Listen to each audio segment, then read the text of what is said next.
Clint Eastwood had never been one for flashy invitations. Over the years, he'd turned down more offers than he could count.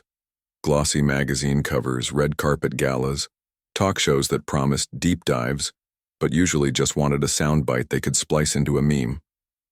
At his age, he preferred mornings with coffee, quiet afternoons editing film reels in his home studio, and evenings watching the sun dip behind the hills of Carmel.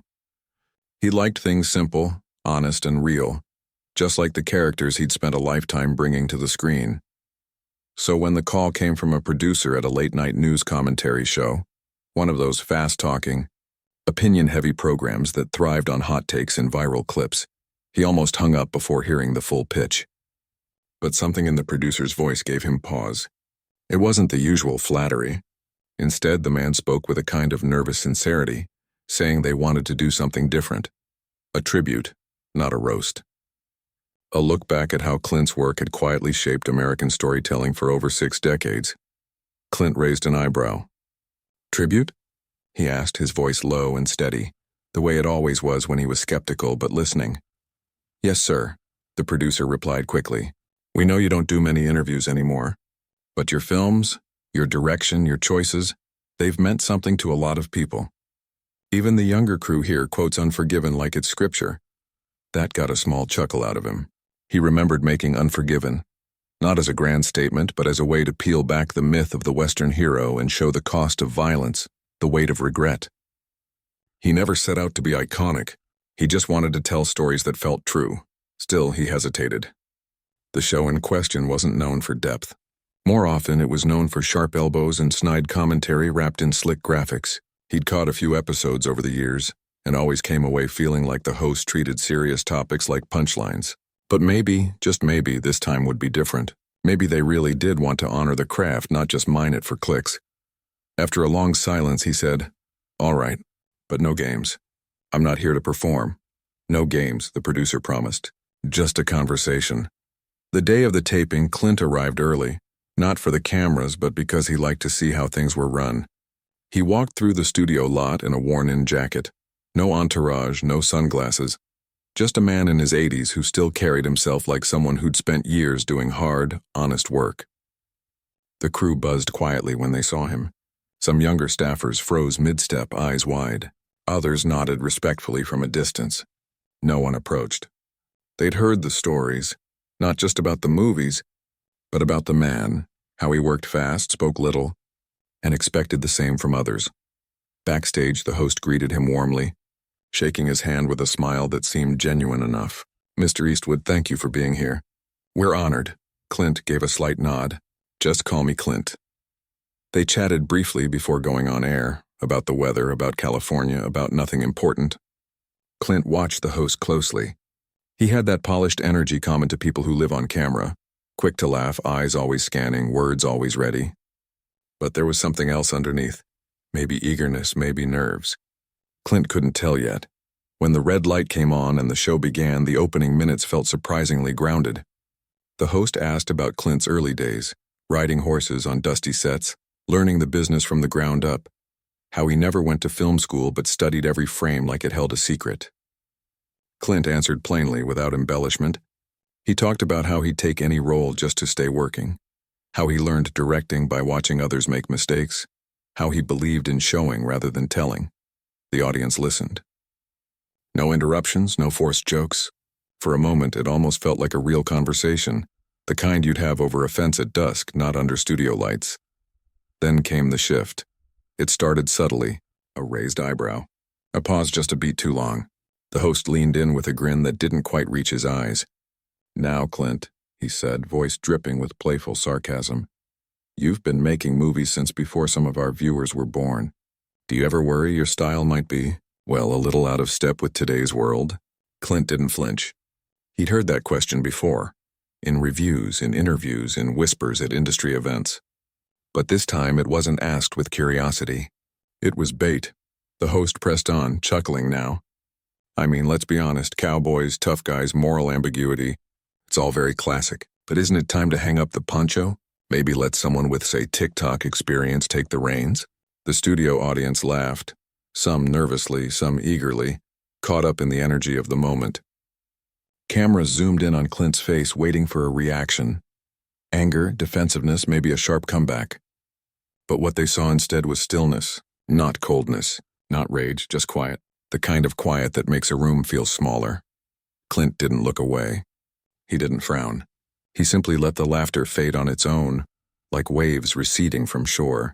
And when the room grew quiet again, truly quiet, he leaned forward just slightly, hands resting on his knees, and prepared to speak. But that moment, the pause before the reply, was already saying more than words ever could. Because in that silence, everyone in the room understood something important. This wasn't just an old actor being mocked on TV. This was a man who'd spent a lifetime building something real, standing face to face with a culture that often confuses noise for wisdom. And what he would say next wouldn't just defend his work. It would remind people why stories matter, and why respect isn't something you earn by trending but by staying true, year after year, long after the cameras stop rolling. The studio lights felt hotter than usual. Maybe it was the tension. Maybe it was just the way the air had stilled after the host's joke. The audience, still chuckling from the comment about hanging up the poncho, began to sense something shifting. It wasn't anger radiating from Clint, nothing that dramatic, but a kind of quiet gravity that made even the most restless viewer sit up a little straighter. The host, still smiling, leaned back in his chair as if he'd just landed a clever punchline. He probably thought he had. After all, that was his brand. Sharp, irreverent, always ready to poke at legends to prove he wasn't intimidated by them. But what he didn't realize, what few people under 40 seemed to grasp anymore, was that Clint Eastwood had never needed to prove anything to anyone. Not in 60 years. Clint didn't interrupt. He let the moment breathe. He'd learned long ago that silence could say more than shouting ever could. And in that pause, something unexpected happened. The laughter died down faster than usual. People glanced at each other, unsure if they should keep laughing or not. Even the host seemed to notice. His grin faltered just a fraction. Then Clint spoke. "You know," he began, voice calm and low like gravel under boots. "I never set out to be trendy." He didn't raise his voice, didn't gesture, just looked straight into the camera, not at the host, not at the audience, but right through the lens, as if speaking to someone watching at home, maybe alone on their couch late at night. "I made movies because I believed in the stories," he continued. "Not because they'd get likes or go viral or whatever you call it now. I wanted to show people as they are, not perfect, not heroes all the time, but trying. Sometimes failing. Sometimes doing the right thing when it costs them everything."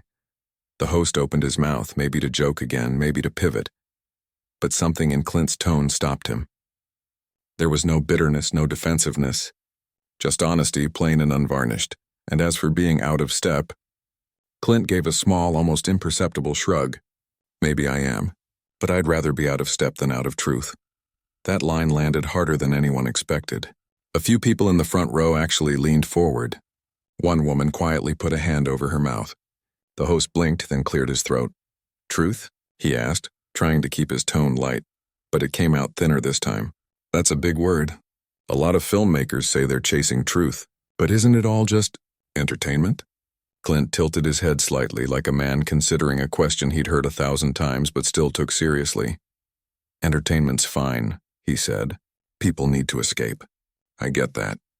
But when you've got someone's attention, even for 2 hours, you owe them something real. Not just explosions. Not just slick dialogue. Something that sticks with them after the credits roll. Something that makes them think about their own choices, their own life." He paused, then added, "I've always believed the audience is smarter than people give them credit for. They don't need everything spelled out. They just need to be respected." The room was quiet now, really quiet. No nervous giggles, no shuffling, just the hum of the lights and the soft whir of cameras. The host shifted in his seat. He'd clearly expected a grumpy old man to grumble and retreat. Instead, he'd gotten a lesson, not delivered like a lecture, but like a conversation between two people who'd lived long enough to know the difference between noise and meaning. "Well," the host said finally, forcing a chuckle, "I guess that's why they call you a legend." Clint didn't smile, not because he was offended, but because he never liked that word. Legend made it sound like he was already in the past, like his work was something to be studied in museums, not felt in the present. He'd never seen himself that way. He was just a guy who showed up, did the work, and tried to leave things better than he found them. "I'm not a legend," he said simply. "I'm a storyteller. There's a difference." The host nodded, but it was clear he wasn't sure what to do next. His script had run out. The usual playbook, tease, provoke, move on, hadn't worked. And for the first time all night, he looked like he was actually listening. Back in the control room, producers exchanged glances. One muted the feed for a second and whispered, "Do we cut to commercial?" But the director shook his head. "No, keep rolling. This is gold." At home, viewers who'd tuned in for the usual late-night banter found themselves sitting still, phones forgotten in their laps. Comments started flooding in on social media. Not the usual snark, but things like, "Did anyone else just get chills?" And "Why does it feel like we just witnessed something important?" One young filmmaker watching from his apartment in Austin paused the live stream, rewound Clint's last line, and played it again. Then again. He'd spent the last year chasing viral shorts, trying to game the algorithm, and suddenly felt hollow. Not because he'd done anything wrong, but because he'd forgotten why he started making films in the first place.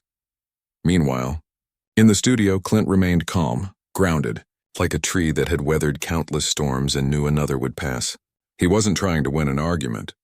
He wasn't trying to shame anyone. He was just speaking from a place of deep, hard-earned experience, and in doing so, he'd turned a moment meant for mockery into something rare, a genuine human exchange. The host, sensing the shift, tried to steer things back to safer ground. "So, what's next for you? Any new projects?" Clint nodded. "Always. Got a script I'm polishing. Small story, about an old man who fixes things, cars, fences, sometimes people. Not much action, just life." The host smiled, this time more genuinely. "Sounds like your kind of movie." "Yeah," Clint said. "It is." And just like that, the tension dissolved, not with a bang, but with understanding. The rest of the interview flowed easier. Questions were asked with more care. Answers were given with patience. By the time they wrapped, even the crew felt like they'd been part of something different. As Clint stood to leave, the host extended his hand again. "Thank you," he said, and this time it sounded real. Clint shook it. "You're welcome." He walked out the same way he'd come in, no fanfare, no entourage. But something had changed. Not just in the room, but in the air. Because what had started as a setup for a cheap laugh had become a quiet reminder that respect isn't demanded. It's earned by showing up, staying true, and speaking plainly, even when the world prefers noise. The moment Clint stepped out of the studio, the cool night air wrapped around him like a familiar coat. He didn't look back. He never did. But even he could feel it. The shift in the air, the quiet hum of something bigger beginning to ripple outward. He got into his car, started the engine, and drove home the same way he always did. Slow, steady, eyes on the road, mind already turning over the next scene in his script. He didn't check his phone, didn't scroll through headlines. He knew better than to chase the noise. But the noise found its way to him anyway. By morning, clips from the interview were everywhere. Not the usual edited snippets designed to stir outrage or laughter, but full segments, especially that stretch where he'd spoken about truth, respect, and storytelling. People weren't just watching, they were sharing. Teachers posted it in film classes.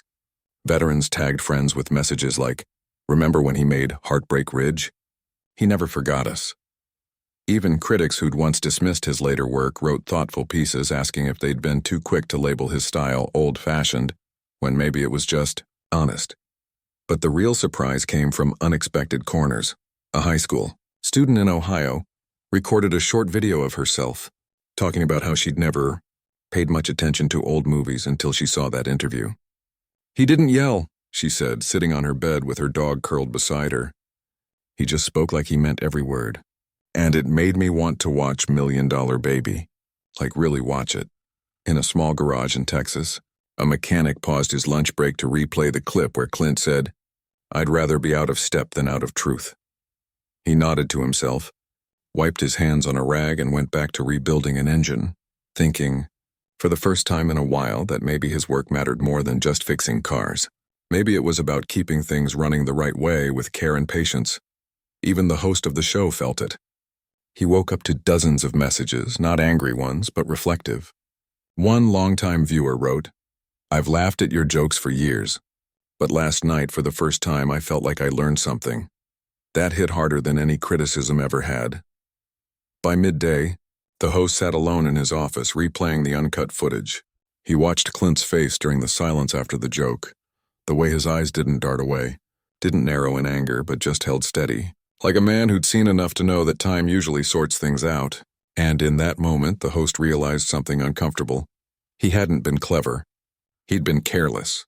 He'd used age as a punchline, assuming the man on the other side of the desk wouldn't or couldn't respond with depth. He picked up the phone and called his producer. "I think I owe him an apology," he said quietly. "On air?" the producer asked. "No," he replied. "Not for show, just real." Meanwhile, Clint was in his editing room, headphones on, reviewing footage of a quiet scene between two characters sitting on a porch at dusk. No music, no dramatic cuts, just dialogue, wind in the trees, the creak of a rocking chair. It was the kind of scene most studios would call too slow. But to him, it was where the heart of the story lived. His assistant knocked gently on the doorframe. "You've got a lot of messages," she said. "News outlets, film festivals, even the Library of Congress wants to feature your interview in a panel about American storytelling." Clint took off his headphones. "Tell them thanks, but no. I said what I needed to say," she smiled. "People are calling it a masterclass in dignity." He shook his head. "I just answered a question. But that was the thing, sometimes the simplest answers carry the most weight. In a world where everyone's shouting to be heard, choosing to speak softly, clearly, and without malice becomes its own kind of rebellion." Later that afternoon, a letter arrived, handwritten, from a retired schoolteacher in Montana. She wrote that she'd shown the clip to her book club, all women in their 70s and 80s, and they'd all cried a little. "You reminded us," she wrote, "that growing older doesn't mean fading away. It means carrying what matters forward." Clint read it twice, then folded it carefully and tucked it into the drawer where he kept notes from people who'd written over the years. Soldiers, nurses, single parents, kids who'd found courage in one of his characters. He never responded to most of them, but he kept every single one. That evening, as he walked his dog along the coastal trail near his home, he passed a young couple sitting on a bench. They were watching something on a tablet. He didn't mean to eavesdrop, but he heard the woman say, "Listen to how he talks, like he's not trying to sell anything." Her partner nodded. "Feels like talking to your grandfather, if your grandfather knew exactly what he believed and wasn't afraid to say it." Clint kept walking, but a small warmth settled in his chest. Not pride, not satisfaction, just the quiet knowledge that something real had passed between people. And that was enough. Back in the city, the host sat down at his desk and wrote a public note, not for ratings, not for clout, but because he finally understood the difference between being funny and being fair. He posted it late that night. "Last night I made a joke at the expense of a man who spent a lifetime honoring truth and storytelling. He didn't scold me. He didn't walk out. He simply reminded me, gently, that respect costs nothing but means everything. For that, I'm grateful. And sorry, the post didn't go viral in the usual way. No memes, no outreach cycles, but it was shared by teachers, librarians, filmmakers, and ordinary people who appreciated the rare sight of someone admitting they'd missed the mark and choosing to do better." By the end of the week, something subtle but powerful had taken root. Not a trend, not a movement, just a quiet return to valuing depth over dazzle, sincerity over sarcasm, and at the center of it all was a man who never asked for any of it, just showed up, spoke plainly, and walked away. Clint, for his part, returned to his routine. Coffee in the morning, work in the afternoon, sunset walks. He didn't read the articles, didn't watch the reaction videos, but sometimes when the wind blew just right off the ocean, he'd pause, look out at the horizon, and feel it. The quiet echo of a moment that mattered. Not because it was loud, but because it was true. The days that followed felt different. Not in any dramatic, headline-grabbing way, but in the quiet rhythm of ordinary life. People kept going to work, running errands, scrolling through their phones. But something had shifted beneath the surface. Like a stone dropped in a still pond, sending out ripples no one could see but everyone could feel. Film students started pulling up Clint's older interviews, not for quotes to post online, but to study how he talked about craft, how he never bragged, never blamed, just described the work like it was carpentry or farming, something you did with your hands and your heart, not for applause but because it needed doing. Professors noticed more hands raising in class when they discussed themes like regret, duty, or quiet courage, topics that had once seemed dated to a generation raised on fast cuts and louder is better storytelling.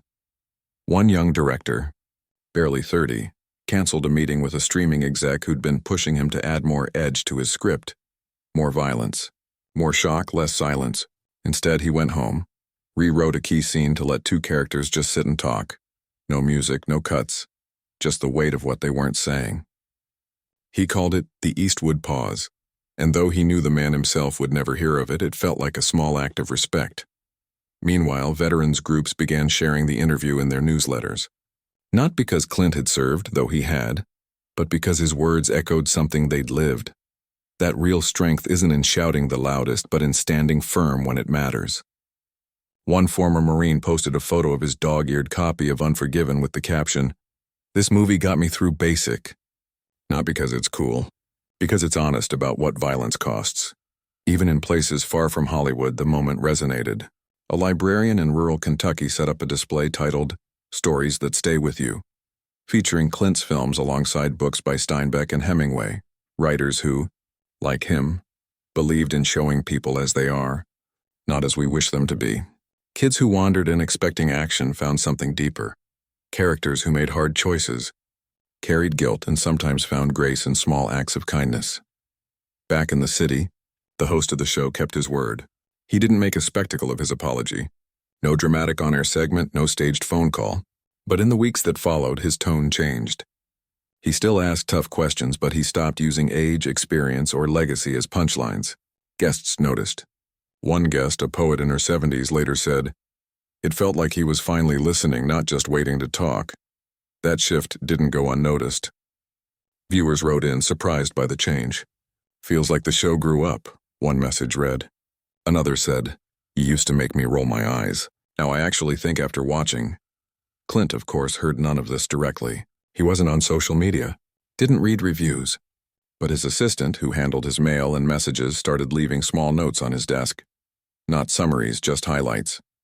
"A teacher in New Mexico showed your interview," to her class before discussing Gran Torino. "A film festival in Canada added your recent work to a retrospective on quiet cinema. Your line about truth is on a mural in a community arts center in Portland." He'd read them, nod, and go back to his work. But sometimes, late at night, when the house was quiet and the ocean whispered outside his window, he'd think about how strange it was that a few honest words, spoken not to change minds, but simply because they were true, could travel so far. One afternoon, he received a package with no return address. Inside was a handmade wooden frame holding a single sheet of paper. On it, in careful handwriting, was a quote from his interview. "I'd rather be out of step than out of truth." Below it, someone had written, "Thank you for staying in step with us." He hung it in his editing room, not on the wall with awards or posters, but near his desk, where only he would see it every day. Around the same time, a documentary filmmaker reached out, not for an interview, but for permission to include that moment. The pause, the response, the silence that spoke louder than noise, in a film about American storytellers who shaped culture without seeking fame. Clint said yes, but only if they didn't make it about him. Make it about the idea, he told them, not the person. That was the thing people kept coming back to.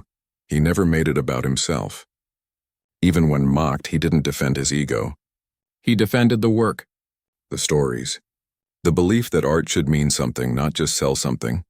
In coffee shops and classrooms, people began using the phrase the Eastwood response to describe moments when someone chose calm over confrontation, clarity over cleverness. It wasn't about being stoic. It was about choosing dignity when it would have been easier to react. And perhaps the most unexpected ripple came from within the industry itself. At a writers' roundtable in Los Angeles, a veteran screenwriter said, "We've been chasing algorithms so long we forgot why we started writing in the first place. Maybe it's time to tell smaller stories, slower stories, Stories that trust the audience to feel, not just react. Others nodded. One young writer admitted she'd been rewriting her script to fit a viral moment template until she saw the interview. "Now I'm cutting the big speech," she said. "My character just sits down and says 3 words. And I think it'll hit harder." Clint would have liked that. He always believed less was more, not as a gimmick, but as a form of respect. Respect for the story. Respect for the audience. Respect for the quiet power of a moment left to breathe. As the weeks turned into months, the buzz faded, as all buzz does. But the change didn't disappear. It settled in. Like good soil, like strong roots. People didn't suddenly stop making loud, flashy content. But more of them started asking, does this matter? Does this feel true? And in a world full of noise, that question became a kind of compass. Clint, for his part, kept working. He finished his script, cast actors who could carry silence as well as dialogue, shot scenes in natural light, let the wind carry the sound of the trees instead of a score. He didn't know if anyone would see it. Didn't care, really. He just knew it needed to be made. Because that's what he'd always done, not chase trends. Not guard a legacy, but show up, do the work, and trust that if it's honest, someone somewhere will feel it, and that, more than any award or headline, was enough. Morning came the same way it always did.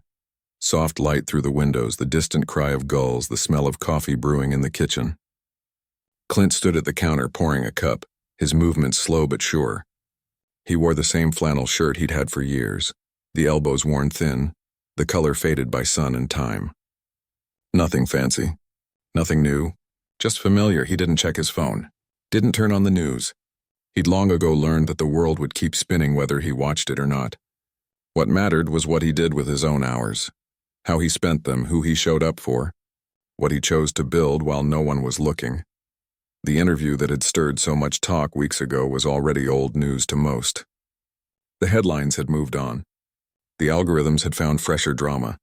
But in quieter corners, classrooms, workshops, late-night conversations between friends, the moment hadn't faded. It had settled in like a lesson you don't realize you needed until it shows up exactly when you're ready to hear it. Clint didn't think of himself as a teacher. He never had. But sometimes, without meaning to, the way you live becomes a kind of instruction, not through speeches or slogans, but through consistency, through showing up the same way year after year even when no one's watching.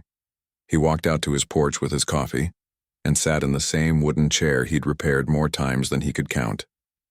The ocean stretched out before him, endless and calm. He liked mornings like this, when the world felt still enough to hear your own thoughts. Later, he'd head to his editing suite. His new film was nearly done. It wasn't flashy. No big explosions, no famous cameos. Just a story about an old man who fixes broken things. Not just engines or fences, but misunderstandings, regrets. The quiet fractures between people who love each other but forgot how to say it. The kind of story studios used to call too small. But Clint had never believed in small stories, only stories that mattered to someone.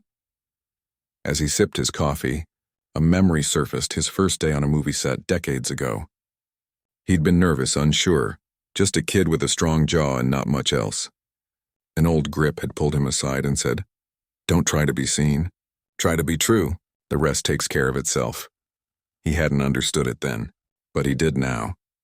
That truth, simple, unshakable, was what he'd carried through every role, every film, every decision. And it was what he'd offered that night on the show, not as a defense, but as a quiet reminder that lasting work isn't built on trends or noise, but on honesty, patience, and respect for the craft, for the audience, for the people whose lives your stories might touch even in the smallest way. Back in the city, a high school teacher played the interview clip for her literature class before they read of Mice and Men. "Notice how he doesn't raise his voice," she said. "He doesn't need to, because what he's saying already has weight." The students, usually restless during old material, sat quietly. One boy raised his hand and asked, "Do you think he'd read our essays if we wrote them like he makes movies? Simple but real?" She smiled. "I think he'd respect that." Meanwhile, a young woman in Chicago, working nights at a diner to pay for film school, taped a quote from the interview to her bedroom mirror. The audience is smarter than people give them credit for. Every morning she read it before heading out. It reminded her not to chase shortcuts, not to make her short films just to impress. make them to mean something. Even the host of the show had changed. He still had his sharp wit, but it was tempered now. Less about tearing down, more about lifting up. He'd started a segment called Stories That Stick, where he interviewed creators who prioritized depth over dazzle. Critics noticed. Viewers stayed longer. Ratings didn't skyrocket, but the tone of the comments shifted, from snark to substance. None of this was because Clint had planned it. He hadn't launched a campaign or written a manifesto. He'd simply answered a question the way he always had, with clarity without pretense. And in doing so, he'd reminded people that integrity isn't loud. It doesn't need a spotlight. It just needs to be lived, day after day, choice after choice. That afternoon, Clint drove into town to meet with a local youth film group. They'd written him a letter, asking if he'd come talk to them, not as a legend, but as someone who'd stayed in the game long enough to know what lasts. He almost said no. He wasn't big on speeches. But something in their words, earnest, hopeful, not asking for fame, just guidance, made him say yes. He didn't give a lecture. Just sat with them in a sunlit community center, answered their questions, listened more than he spoke. When one nervous teenager asked how to deal with people who say your work is outdated, Clint looked at him and said, "Ask yourself, does it feel true to you? If it does, keep going. Time sorts out the rest." The kids didn't cheer. They didn't film it for social media. They just nodded, like they'd been handed something real they could carry with them. On the drive home, Clint passed a field where kids were playing baseball, laughing, shouting, missing more swings than they hit. He slowed the car for a moment, watching. There was joy in their messiness, in their trying. That's what he'd always loved about storytelling. It wasn't about perfection. It was about showing up, swinging the bat, and being honest about whether you connected or missed. By evening, he was back in his editing room, headphones on, reviewing the final cut. The last scene showed his character sitting alone on a porch at dusk, a cup of coffee in his hands, looking out at the horizon. No music, no dialogue, just whined distant birds, the creak of wood. It lasted 20 seconds longer than most editors would allow. But Clint left it, because sometimes the most powerful thing you can show is a person at peace with themselves, with time, with the quiet dignity of a life lived on their own terms. He saved the file, turned off the lights, and walked outside. The sun was setting, painting the sky in soft oranges and purples. He stood there for a long time, not thinking about legacy or impact or what people said about him. Just breathing. Just being. And in that stillness, there was no need for applause, no need for headlines. Just the deep, quiet satisfaction of knowing he'd stayed true. Not to a brand, not to an image, but to the belief that stories matter when they come from the heart. The world kept moving. New voices rose. New trends flared and faded. But somewhere in a classroom, a garage, a late-night conversation, someone would remember that moment. Not because it was loud, but because it was real, and that, more than anything, was the kind of respect that lasts.